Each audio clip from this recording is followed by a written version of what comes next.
Bonjour à tous, j'espère que vous allez bien. Donc je vous retrouve aujourd'hui mercredi 8 juillet pour une trading room pour regarder un petit peu notamment les indices. Alors on va d'abord analyser rapidement les indices cash, CAC 40 et DAX 30 pour faire un petit point. Les marchés sont un petit peu, j'ai trouvé, bizarres ce matin. J'espérais un petit peu de flux baissier, mais on a rebondi et essayé de réintégrer des niveaux. Donc là, il se passe quelque chose, en l'occurrence, sur indice européen. On va regarder ça ensemble. On va regarder également aujourd'hui une, voire deux, trois paires Forex, pas beaucoup plus. Il y a certaines paires Forex qui sont assez intéressantes à court terme. Le but de cette vidéo n'est pas de vous donner des signaux, de vous dire d'entrer au marché, etc. Maintenant, voilà, à court terme, on a quand même des opportunités. Mais je vous encourage naturellement à faire preuve de discernement, essayez de vous inspirer de mes analyses, essayez de les comprendre, le but est avant tout pédagogique. Alors concernant les indices européens, vous voyez ici le CAC 40, donc l'indice, pas le futur, et donc l'indice CAC 40 en l'occurrence, il est très intéressant ici. On va d'abord aller voir ça en journalier. Donc on a toujours les mêmes zones par rapport à la semaine passée. On a d'abord en journalier cette Island Reversal ici. Donc à partir de là, on avait une zone de short relativement simple et facile qu'il s'agissait d'exploiter. Vous voyez qu'on a du coup fait un excès au-delà. Moi j'interprète ça comme un excès. Et on a fait un nouvel Island Reversal journalier un petit peu plus petit cette fois. C'est une figure chartiste extrêmement intéressante. Alors c'est pas un très bel Island Reversal, mais l'idée générale est là. Vous voyez que nous avons une ligne de coup ici sur l'indice CAC 40. Et donc sur indice européen, tant que cette ligne de coup n'est pas refranchi à la hausse, eh bien en deçà nous avons un biais baissier. Alors je vais supprimer toutes mes zones sur ce graphique et on va refaire les zones du coup ensemble, cette fois d'ailleurs sur le futur.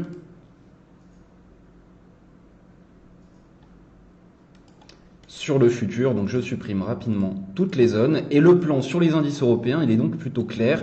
Vous voyez que le futur est un petit peu moins clair en termes d'analyse technique, c'est pour ça que j'aime bien jeter un œil d'abord à l'indice cash. Et donc en ce qui concerne ici le futur CAC 40, eh bien nous avons ici cette zone de gap, donc la clôture de ce lundi et l'ouverture de ce mardi sur les 5070, 5040. Donc c'est une zone un petit peu large sur l'indice CAC 40, mais je considère personnellement que tant que cette zone ne sera pas franchie, eh bien il faut chercher à shorter le marché. Mais néanmoins, il y a une petite difficulté ce matin qui est que nous avons également cette zone de gap ici vers les 5000 points que je vais matérialiser avec vous. Et donc ce matin sur le futur CAC 40, à très court terme, j'avais bon espoir que l'on se stabilise sous les 5000 points, 4990 points et que l'on déclenche un mouvement baissier. Ça n'a pas été le cas. À l'ouverture à 9h, on a réintégré. Donc là, vraiment à court terme, dans une optique quasiment scalping, pour moi c'est plutôt haussier. Maintenant, dans une optique day trading swing, le plan sur le CAC, il est relativement simple. On va essayer de faire abstraction de cette zone des 5000 points, puisqu'elle n'est intéressante pour moi que sur des unités de temps courtes. Et nous avons donc cette zone ici de gap sur le CAC 40, et on regardera ensuite ensemble l'indice DAX 30. Mais donc sur le futur CAC 40, tant que cette zone de gap, donc vers les 5040, 5070 points, n'est pas comblée et franchie à la hausse, eh bien, il s'agit de rechercher plutôt des shorts, toujours sur des unités de temps courtes, parce que l'on va contre la tendance journalière. D'accord ? La tendance journalière, il faut toujours prendre du recul, elle est haussière. Et donc, si vous allez dans le sens d'une forte tendance journalière, vous pouvez aller setup area sur des unités de temps comme le H1 par exemple. Maintenant, il s'agit de contre-tendance près d'une zone de résistance majeure et très importante. Donc je vous encourage plutôt à contre-tendance, contre la tendance journalière, à aller rentrer sur des unités de temps plutôt courtes, encore une fois, comme par exemple l'UT 15 minutes. Voilà pour l'indice CAC 40. Pour l'indice DAX 30, rapidement également, nous avons de très forts niveaux de résistance pour moi, mais mon analyse est légèrement différente sur le DAX 30, puisque nous avons pour le coup un support et donc aucune vente n'est possible sur le DAX. Quelle est cette zone? Cette zone, je vais tout supprimer encore une fois, cette zone, elle correspond tout simplement à cette zone ici de gap. Donc c'est la clôture de la bougie journalière du 3 juin et l'ouverture du 11 juin. En termes de cotation, ça nous donne la zone 450-510. Et donc tant que sur le DAX 30, les 450-510 tiennent, il n'est possible pour moi sur le DAX de ne rechercher que des achats. On peut néanmoins voir, et ça rejoint un petit peu mon analyse CAC 40, que l'on est potentiellement en train de former quelque chose qui ressemble à une épaule, tête-épaule, avec pour ligne de coup cette zone des 450-510. Donc le plan sur le DAX, il est relativement simple. En intraday, et je parle bien d'intraday, tant que cette ligne de coup ici tient, il est possible d'acheter le DAX à proximité des 500 points, encore une fois pour de l'intraday. En swing, j'aurais tendance à patienter un franchissement de cette zone des 12 450, 12 510 pour rechercher des shorts. Donc quel serait dans cette perspective-là l'objectif? L'objectif dans un premier temps pour moi, on va aller pour ça sur l'UT 4 heures. L'objectif, il est relativement simple, c'est l'ouverture. Donc je cherche le niveau.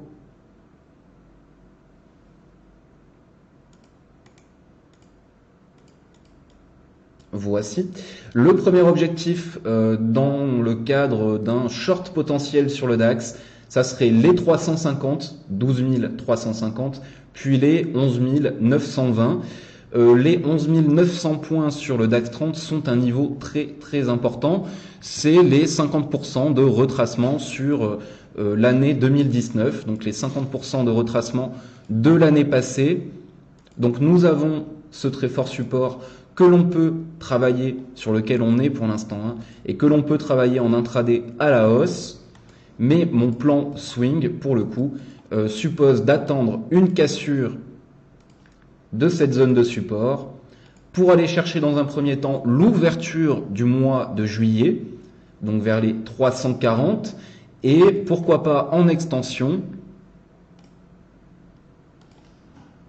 sur l'indice DAX 30, aller chercher un retour vers les 11 900 points avec un TP qui peut être vers les 11 920, 950, quelque chose comme ça. C'est le biais que je privilégie. Je privilégie toujours un biais globalement baissier sur indice vers les niveaux actuels parce qu'avec la crise du Covid, etc., les marchés ont retracé une part très importante de la baisse, du petit crack qu'on a eu du fait du Covid.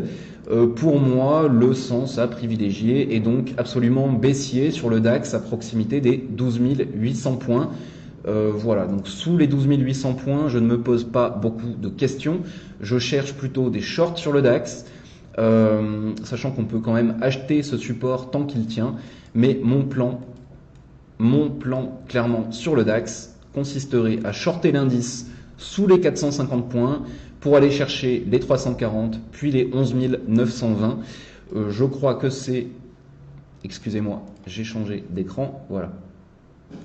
Je crois que le plan est plutôt clair du coup sur indice européen. Le DAX pour des shorts est un petit peu moins favorable en l'état des choses, puisque je rappelle, on a ce fort support qui tient vers les 12 450, 12 510, et puis on a cette épaule, tête-épaule, mais elle n'est pas encore validée.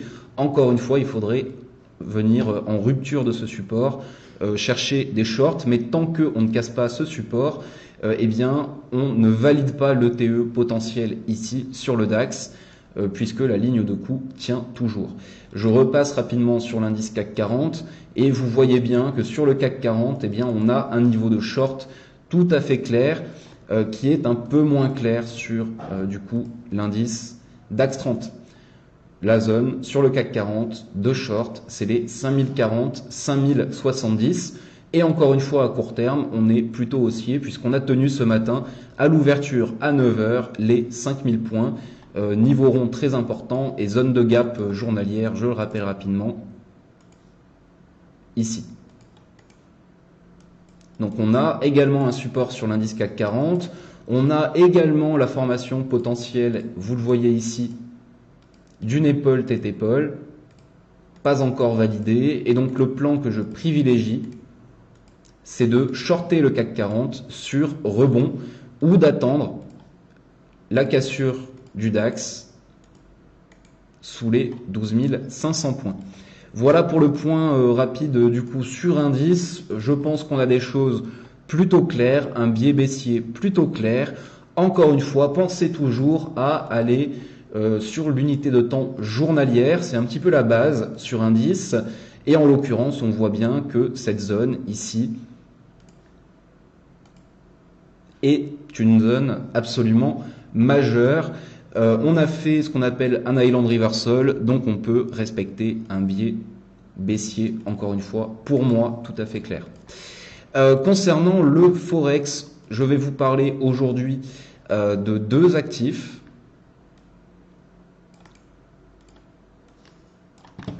On va voir ça ensemble tout de suite.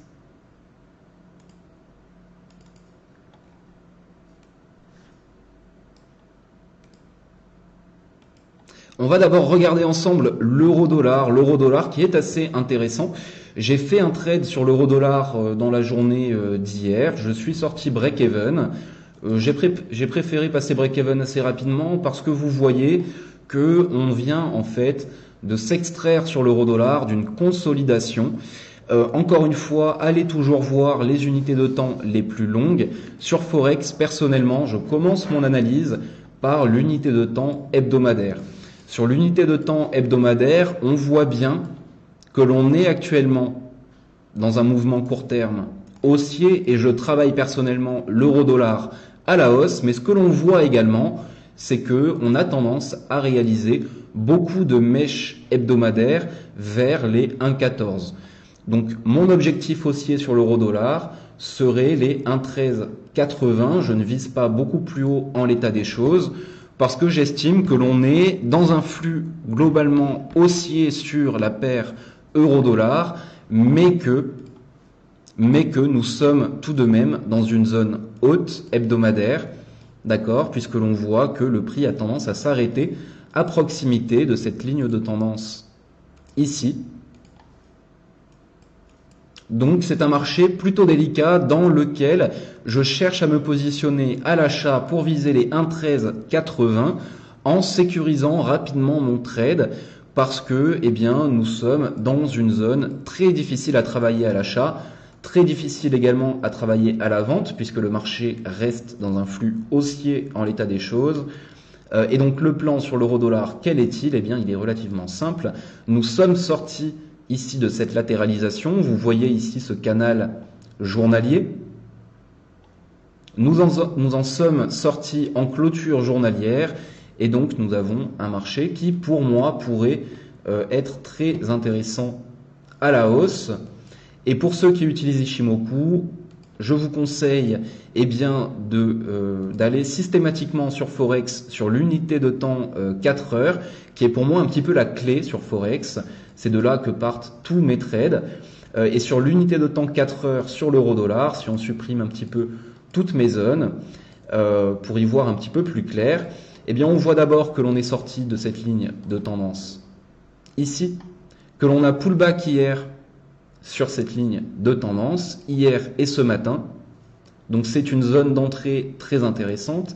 Et également, pour ceux qui connaissent un petit peu Ichimoku, eh bien on a un support Ichimoku ici, sur lequel pour l'instant nous avons tendance à observer des rebonds sur l'euro-dollar.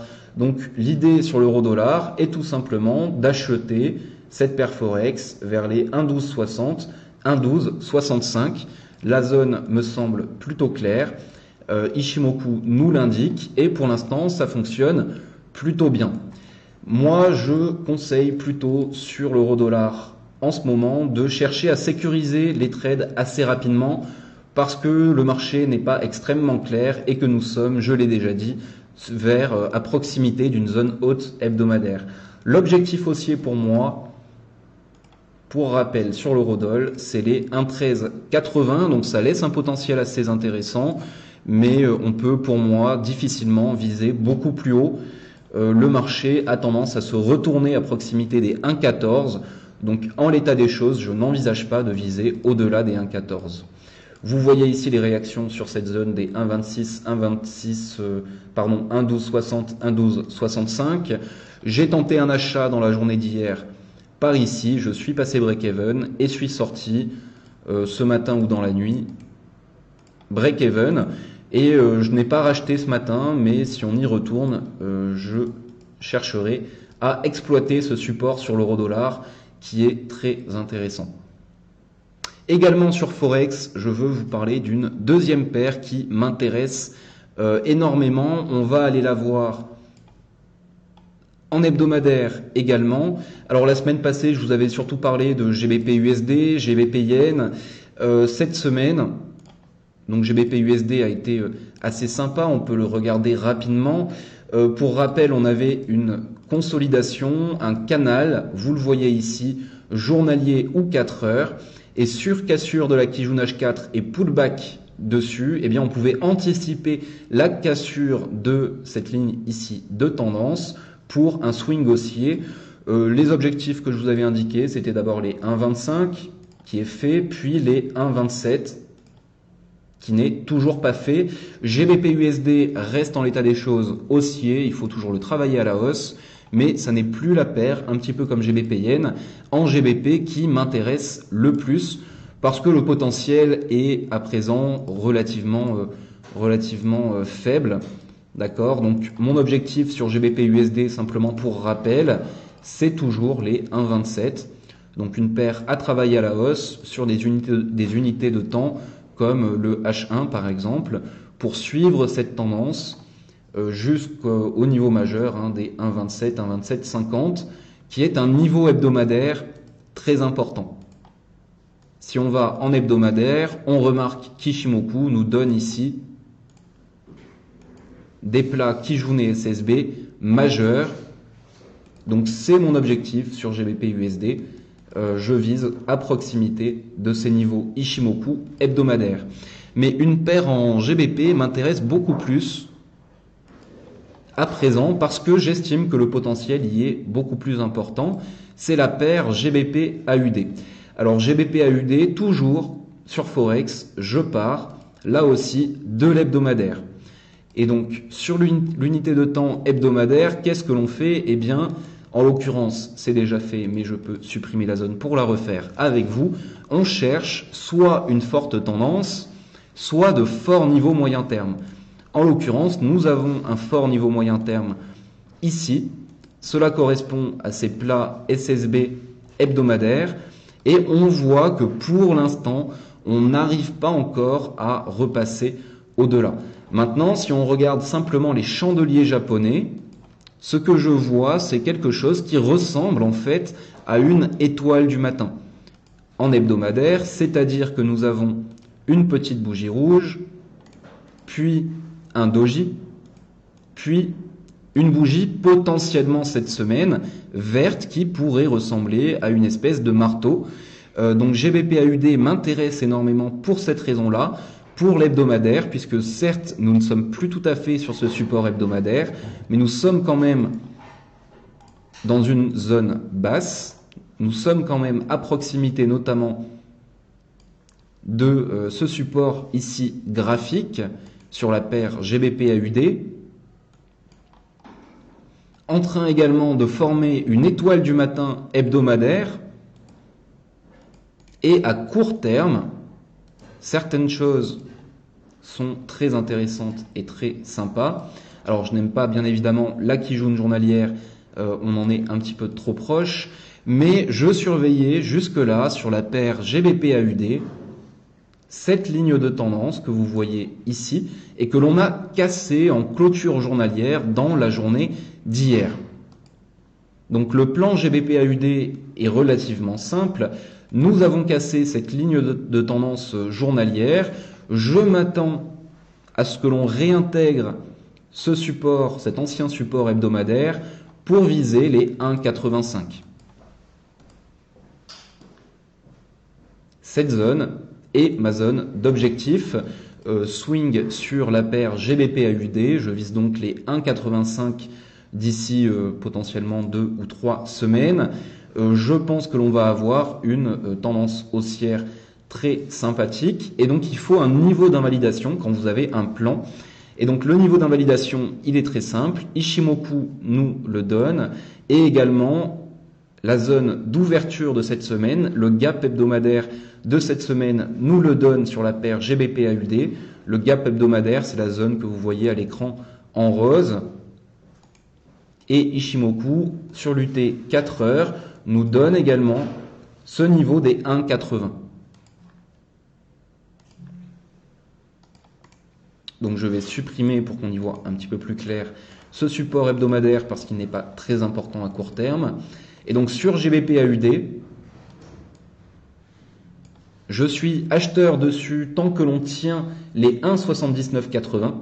C'est-à-dire que mon plan sera invalidé et j'aurai eu, entre guillemets, tort et j'aurai d'ailleurs pris un stop loss en dessous des 1,7980 et à proximité des 1,80, l'idée sera tout simplement de rechercher des achats sur cette paire pour viser par exemple dans un premier temps les plus hauts de la semaine passée vers les 1,80-90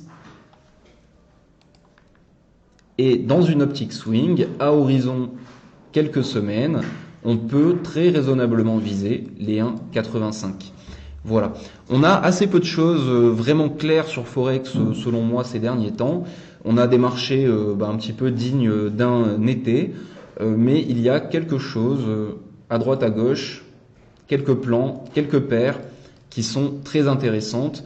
Mais de façon générale, en ce moment, je préconise plutôt de se concentrer sur de l'intraday, sur indice, de travailler les zones journalières sur indice.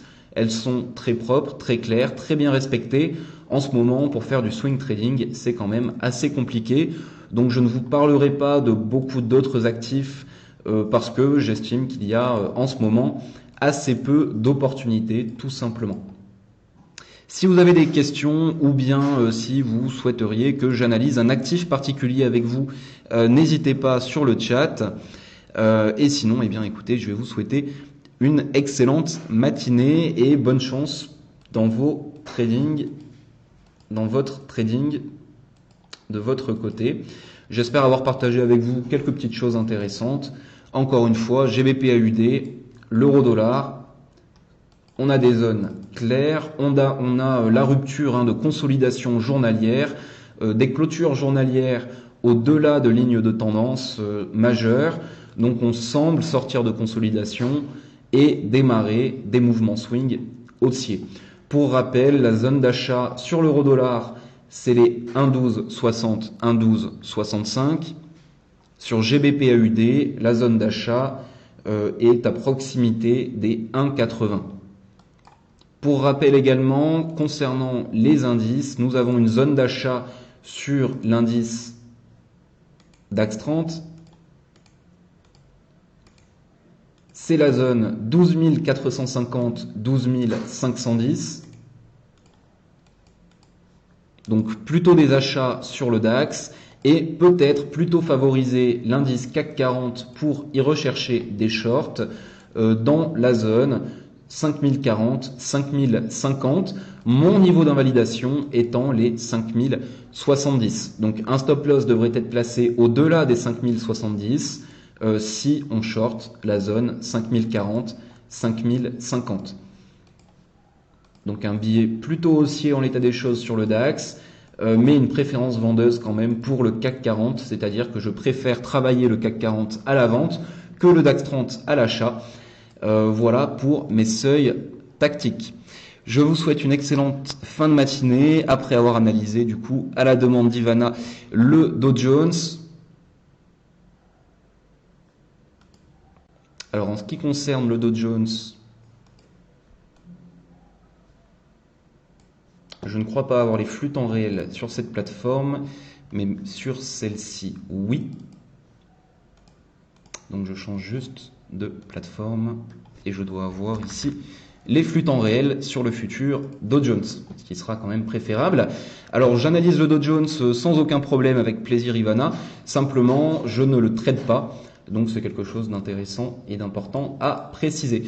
Je ne trade pas les indices US, tout simplement, non pas qu'ils ne soient pas bien, mais on ne peut pas tout trader, tout analyser, etc. Moi je trade le Forex et les indices européens.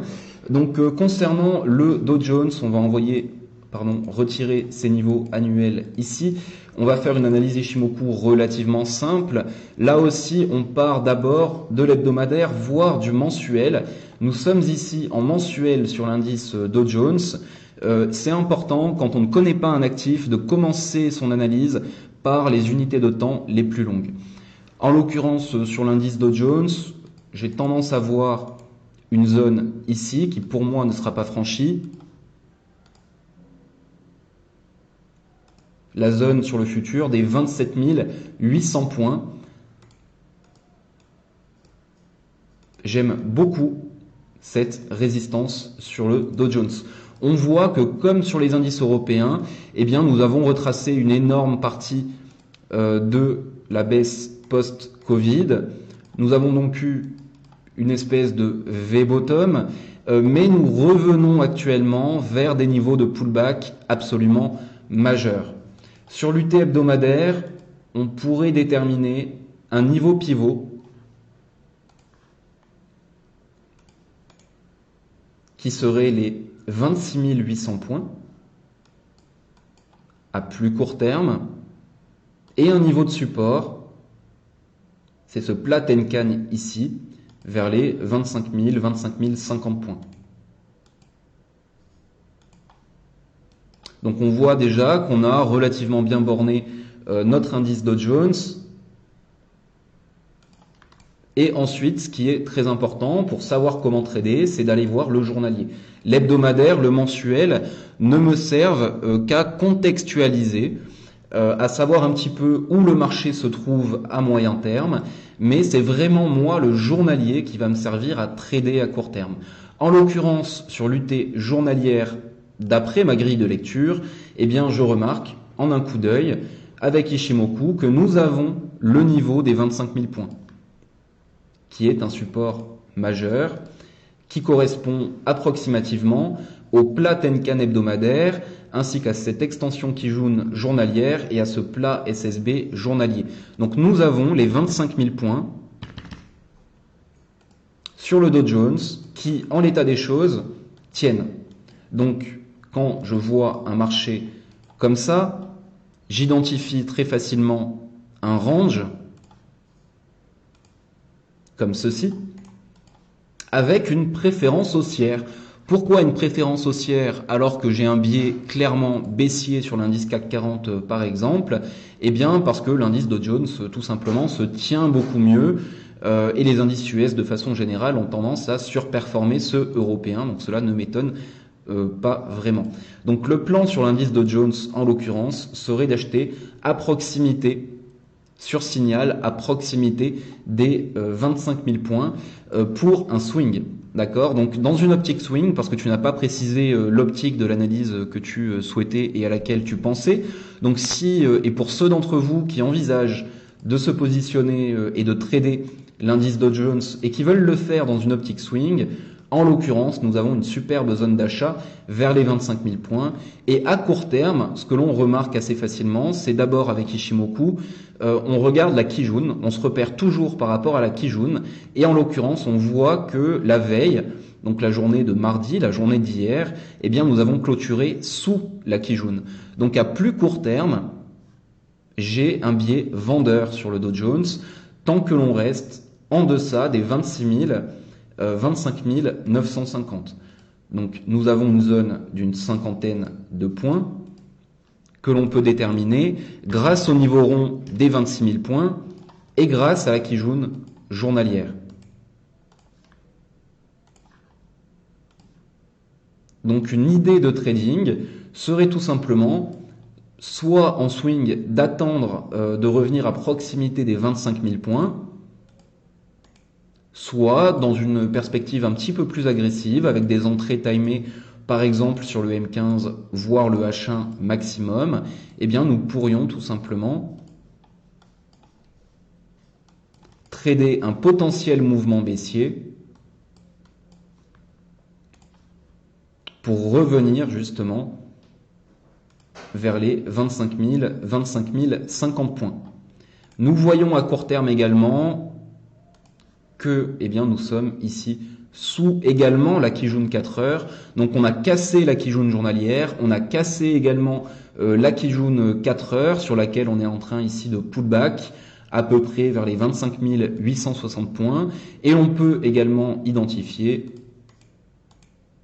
cette zone ici de support sur l'unité de temps 4 heures. Donc attention à ne pas acheter ici ces plats SSB 4 heures, à ne pas shorter ces plats SSB 4 heures, mais en l'occurrence, j'ai un biais short sur l'indice Dow Jones. Pourquoi pas rechercher des shorts vers le niveau à partir des 860, idéalement vers les 950, pour viser dans un premier temps ce support 4 heures vers les 25 660, 680, ça peut être un premier objectif. Un deuxième objectif sur l'indice Dow Jones pourrait être les 25 120 points. Donc l'idée générale sur le Dow Jones serait plutôt à court terme, même si mon biais sur l'indice reste haussier à moyen terme et dans une perspective swing, à court terme, j'aurais tendance à plutôt envisager des stratégies de vente sur rebond tant que l'on reste sous les 25 950 points pour viser dans un premier temps les 25 680 puis les 25 120 points. Voilà, j'espère Ivana que ça a été relativement clair. S'il n'y a pas d'autres suggestions d'analyse, je vais vous souhaiter du coup une excellente matinée et vous dire à la semaine prochaine, à mercredi prochain, 10 h. Excellente journée à tous.